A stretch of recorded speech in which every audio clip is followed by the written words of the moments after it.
ٹھیک ہے، ریجیکشن تو لیکن ہوگی، مفتی صاحب اس کے ساتھ یہ بھی تو ایڈ کرنا چاہیے نا کہ اتنے بڑے اجتماعات کا ٹارگٹ کیا ہونا چاہیے، جی ہاں، ہمارے مقاصد کیا ہونے چاہیے. جس طرح کہ آپ سمجھتے ہیں کہ یہ یو کے اور یورپ پر جو ہے بچوں کے لیے، ہماری نسلوں کے لیے نصاب کی ایک بہت بڑی ضرورت ہے، تو کبھی اس طرح کا بھی کوئی اجتماع قائم کیا جائے جس میں بیٹھ کر کسی ہم نتیجہ پر پہنچے اور ہم ٹارگٹ لے کر چلیں کہ ہم ابھی جو پچھلے پروگرام میں مجھے پتہ چلا کہ 13 سال قبل ہاشمی صاحب نے نصاب کا سلسلہ شروع کیا، وہ آج یہاں پر پہنچے ہیں، اور کئی جو ہے اس سے بھی پہلے کے لگے ہوئے ہیں، لیکن ہم کسی ٹھوس بنیادوں پر کام کیا نہیں، کسی نتیجے پر پہنچے نہیں. تو اس کو اس میں شامل کرنا چاہیے.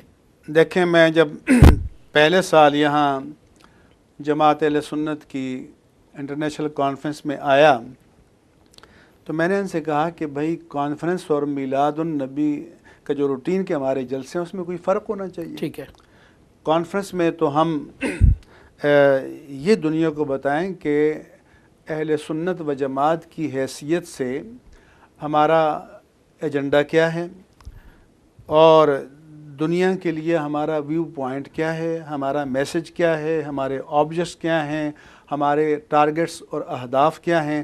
تو پھر میں نے یہ ٹریڈیشن یہاں پر ان سے جاری کرائی کہ ہمیں ایک ڈکلیریشن جاری کرنا چاہیے. ٹھیک ہے. جب اس وقت ہم ڈکلیریشن لے کے وہاں گئے، ظہور نیازی صاحب جو جنگ کے ایڈیٹر تھے، تو انہوں نے کہا کہ یہ کانفرنسیں تو میں اشروں سے دیکھ رہا ہوں، کئی ڈیکیڈ سے، یہ تو پہلی مرتبہ میں آپ کے پلیٹ فارم سے یہ دیکھ رہا ہوں. ٹھیک ہے. تو اس کے بعد یہ تھا کہ کمیٹیز بنائیں، اس کا فالو اپ ہونا چاہیے. تو فالو اپ پھر نہیں کر پاتے. ہم تو پاکستان میں بیٹھے ہیں، یہاں کے جو بزرگ ہیں، دوست ہیں، تو ان کو اس میں تھوڑا آگے بڑھنا چاہیے. اس پلیٹ فارم پر بیٹھ کر آج آپ اس طرح کا کوئی کہتے ہیں کہ اب جو آنے والے وقتوں میں ہمارے اہل سنت والجماعت کے پلیٹ فارمز پر کانفرنسز ہوں، اجتماعات ہوں یا میٹنگز ہوں، اس میں جو ہے اس کو پریفرنس دی جائے نصاب کو؟ دیکھیں ہم تو اللہ تعالیٰ کرم فرمائے. اچھا. اور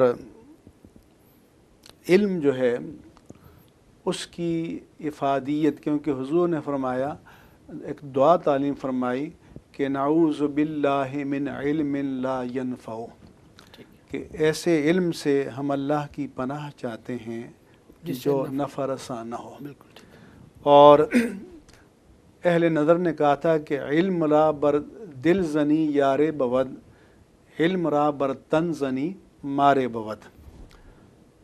پھر سید المرسلین رحمۃ اللہ عالمین صلی اللہ علیہ وآلہ وسلم نے فرمایا کہ من طلب العلم لیجاری بہ العلماء اور لیماری بہ السفہاء اور لیصرف وجوہ الناس الیہ ادخلہ اللہ النار. کہ جو دین کا علم ہے، دنیا کے علم کی بات نہیں کر رہا، دین کا علم اس لیے حاصل کرے کہ مناظرے اور ڈیبیٹ کر کے محض اپنی فتح کا اعلان کرے اور لوگوں پر وہ چھا جائے، دھاک بیٹھ جائے، یا لوگوں کی عقیدت کو اپنی جانب مائل کرے اور اس کو دنیاوی مفاد کے لیے استعمال کرے، تو میرے آقا و مولا صلی اللہ علیہ وآلہ وسلم نے فرمایا کہ ایسا علم اسے جہنم میں لے جائے گا. اسی لیے سیدنا غوث الاعظم رضی اللہ تعالی عنہ جب تکمیل کے مقام پر پہنچے تو ان کے احوال میں ہے کہ ایک ابر نمودار اور فضل الہی کا شامل حال ہونا بہت بڑی ضرورت ہے.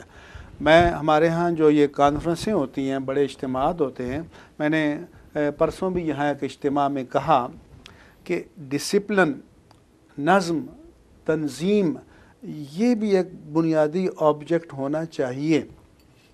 اب ہوتا کیا ہے، فرض کرو کہ ایک خطاب ہو رہا ہے، قرآن کا پیغام دیا جا رہا ہے، حدیث کا پیغام دیا جا رہا ہے، کوئی آتا ہے اپنے 10-20 مریدین کو لے کر اور معلوم ہوا کہ غلغلہ ہو گیا، محفل ڈسٹرب ہو گئی، جو بیان کیا جا رہا تھا وہ موقوف ہو گیا، تو ہم اس کی بھی قربانی نہیں دے سکتے. صحیح. کہ ہم آئیں اور آ کر آرام سے بیٹھ جائیں، جو ہمارے معتقدین ہوں، محبت کرنے والے ہوں، ان سے کہیں کہ تقاضے مختلف ہوتے ہیں. کبھی محبت کا تقاضا یہ ہے کہ تم ہمارے سامنے بچ جاؤ، کھڑے ہو جاؤ، دائیں بائیں ہو جاؤ، اور کبھی دین کے اعلیٰ تر مقصد کے لیے محبت کا تقاضا یہ ہے کہ بیٹھے رہو، نظم کو قائم کرو اور توجہ اپنی وہی جی ہاں. مبذول رکھو. اور جب وہ اپنی باری پہ خطاب کرنے ہیں تو آپ ان کے خیر مقدمی نعرے لگا دیں. تو یہ بھی ہمارے ہاں بنیادی ضرورت ہے کہ مجلسیں ڈسٹرب ہوتی ہیں اور اس کی روحانیت جو ہے وہ ختم ہو جاتی ہے. تو ہمیں اس دور کے تقاضوں کے مطابق اقدار کو بدلنے کی ضرورت ہے. یہ لوگ یونیورسٹیوں میں جائیں، بڑی بڑی سیمینارز کو، کانفرنسز کو دیکھیں کہ کس طرح سے ایک ہمارے یہاں ہوتا ہے، نئی ایک پروفیشن ایجاد کیا کہ نقیب محفل. اچھا. اب معلوم ہوا کہ وہ حضرت نقیب جو ہیں وہ کسی کے آنے سے پہلے 10 منٹ تمہید باندھ رہے ہیں، پھر اس کے جانے سے پہلے اس کی خطاب کی تفسیر بیان کر رہے ہیں. اچھا ٹھیک. تو میں کہتا ہوں کہ بھئی آپ ہیں کیا؟ اگر آپ ماسٹر آف سیریمنی ہیں تو آپ کا کام ہے کہ سیدھا سا اعلان کر دیں. وہ جتنا باکمال ہے جب وہ بولیں گے ان کا کمال سامنے آ جائے گا. اور اگر وہ باکمال نہیں ہے تو آپ 1 گھنٹے تک تعریف و توصیف کرتے رہیں، جب ڈیلیور کچھ نہیں ہوگا تو وہ الفاظ آپ کے بے توقیر ہو جائیں گے. صحیح.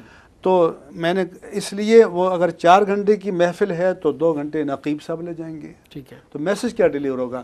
تو میں نے کہا کہ نقیب آج کل وہ جو نقب لگاتے ہیں محفل میں کہ اس کی پروڈکٹیوٹی کو ختم کر دیتے ہیں. تو ان سب چیزوں پر ہمیں نظر ثانی کی ضرورت ہے. اب مثلا ہمارا ناتخواں آئے گا، یہ کہتے ہیں، آپ کہہ رہے تھے کہ ہم محبت مصطفیٰ، اب جو اس کا پروموٹر ہے یا اس کو پتہ ہے کہ یہ بڑا حاجی صاحب اس سے بڑا نظرانہ ملے گا، وہ کہے گا یہ شعر حاجی صاحب کی نظر، یہ شعر حضرت صاحب کی نظر.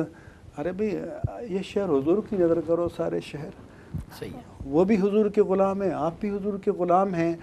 ان چیزوں کی ضرورت کیا ہے؟ اس دکھاوے کی ضرورت کیا ہے؟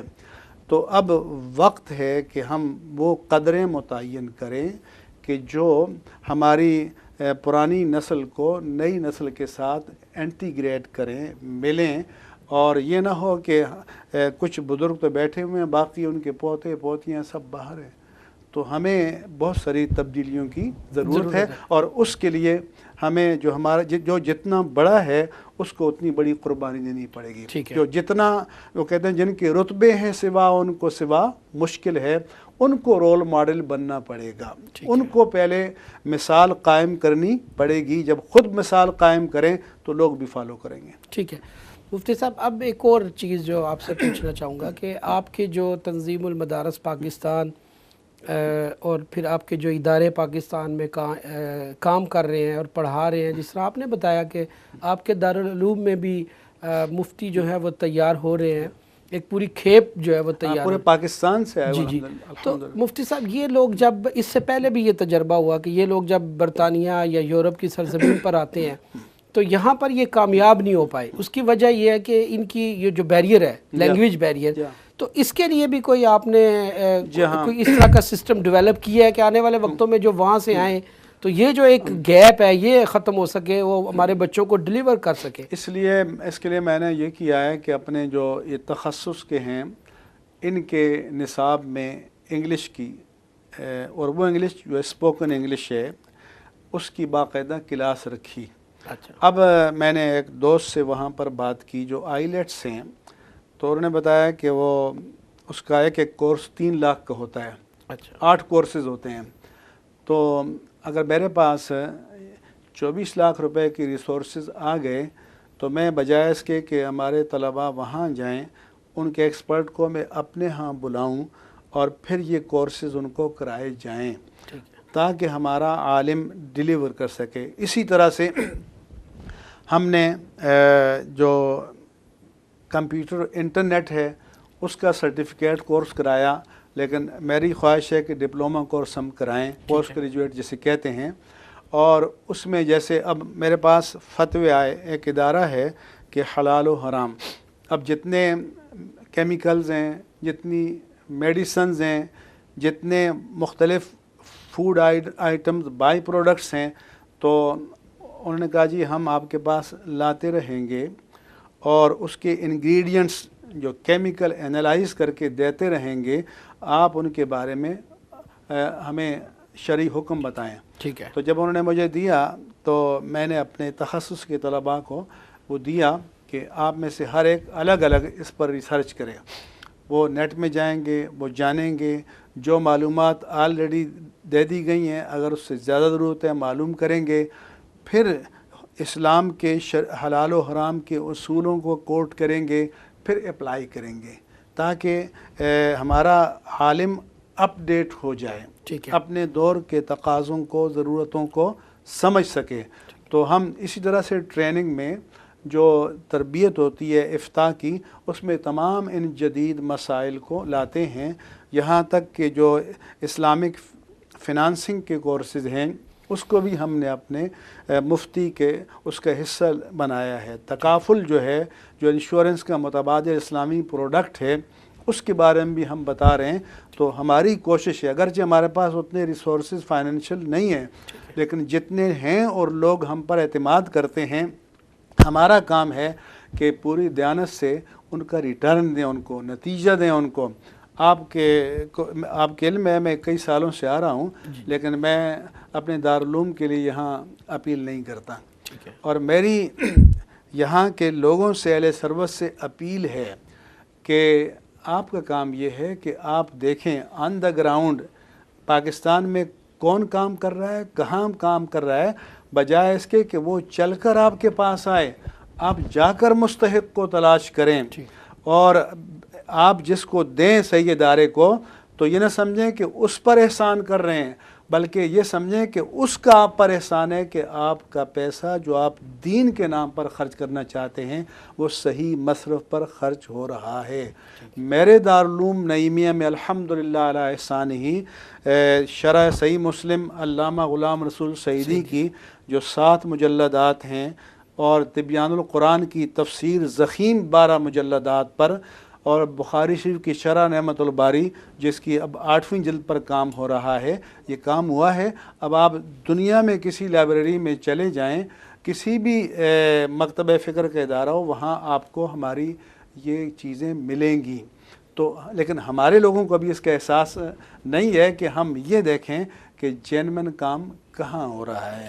تو کاش کہ ان میں وہ تھوڑی سی وسعت نظر پیدا ہو، ان کو اپنے عہد کی ضرورتوں کا احساس پیدا ہو، تو پھر یہ اور ہم آہنگ ہو جائیں تو ہم بہت بڑا انقلابی کام الحمدللہ کر سکتے ہیں۔ ٹھیک ہے مفتی صاحب، چونکہ ہمارا وقت جو ہے وہ آخری لمحات پر ہے، ہمارا جی تو چاہتا ہے کہ بہت سارے ایشوز پر بات کریں، آپ پاکستان سے تشریف لائیں، پاکستان کے حالات پر بھی جی چاہتا تھا آپ سے بات کریں، چونکہ آپ کے پاس بھی وقت جو ہے بہت کم ہے۔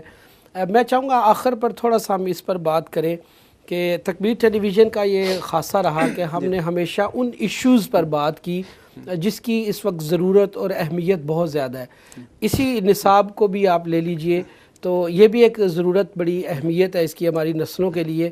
تو آپ کیا سمجھتے ہیں کہ ہم تکبیر ٹیلی ویژن کے پلیٹ فارم سے ان مسائل کے لیے اور ان کے حل کے لیے مزید کس طرح کے اقدامات ہمیں کرنے چاہیے اور جس سے عوام کو فائدہ ہو؟ آپ نے بہت اچھی موضوع کی طرف متوجہ فرمایا۔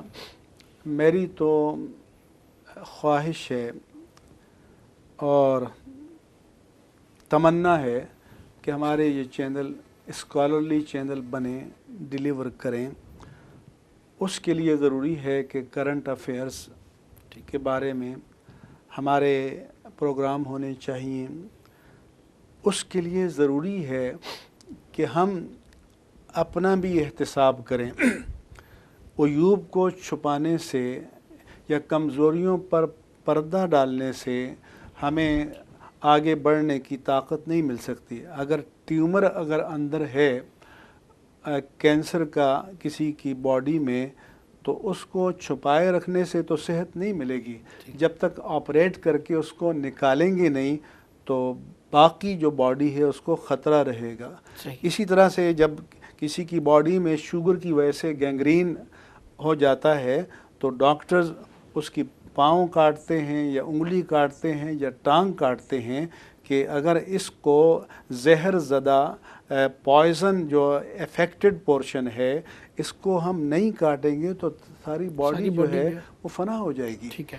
اسی طرح سے ہمیں یہ حوصلہ ہونا چاہیے کہ اپنا تجزیہ کریں، اپنی کمزوریوں کو سامنے لائیں، ان کا اعتراف کریں، ان کو اوور کم کرنے کے لیے پھر ہم منصوبے بنائیں. اسی طرح سے میری یہ بھی خواہش ہے کہ ابھی ہم جب ٹرکی گئے تو بہت سی ہمیں معلومات حاصل ہوئیں، جن میں سے ایک یہ ہے کہ یہ جو رجب طیب اردگان کی حکومت آئی ہے تو ٹرکی نے اکنامکلی بہت اسٹیبل ہو گیا ہے. اچھا.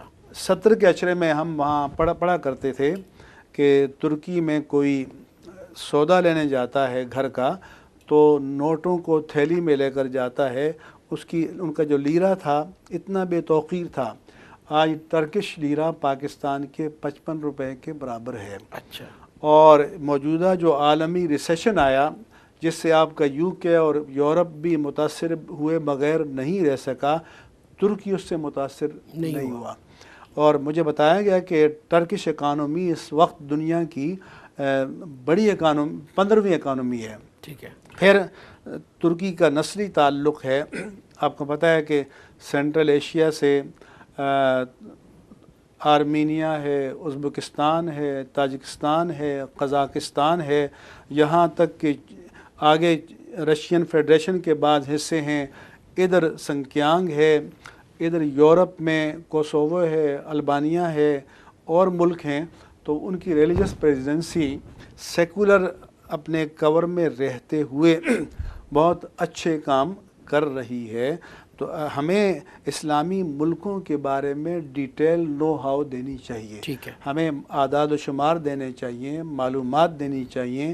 ہماری جو کورنگ ٹیم ہے وہاں پر ڈیٹیل سے جائے تو مجھے لگتا ہے کہ جتنا اس میں لوگ دلچسپی لیں گے، پھر اس میں جو پوٹینشیل ہے، مجھے ایسا لگتا ہے کہ اگر عالم اسلام کی نہضت، نشت اور رینیسنس ہونی ہے تو شاید ترکی سے ہو جائے.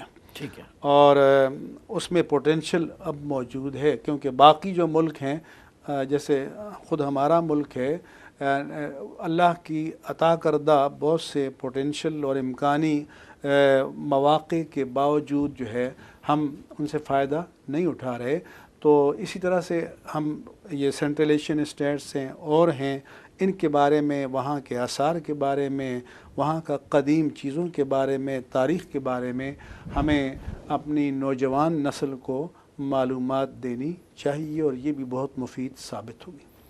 بہت شکریہ پروفیسر مفتی منیب الرحمان صاحب. بہت شکریہ. آپ تشریف لائے. ناظرین کرام، پروفیسر مفتی منیب الرحمان صاحب کی آپ نے گفتگو سنی.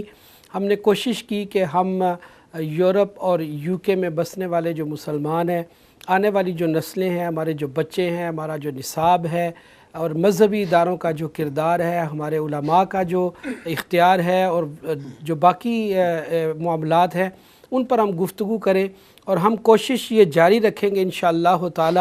مجھے امید ہے کہ پروفیسر مفتی منیب الرحمان صاحب سے محبت کرنے والے جتنے بھی ہمارے علماء کرام ہیں، کمیٹیز ممبران ہیں، والدین ہیں اور جتنے بھی باقی احباب ہیں، وہ یقیناً ان کی خوبصورت گفتگو کے بعد یہ سوچنے پر مجبور ہی نہیں رہیں گے بلکہ ایک قدم آگے بڑھتے ہوئے اس مسئلے کے حل کے لیے کوئی ٹھوس اقدامات ضرور کریں گے.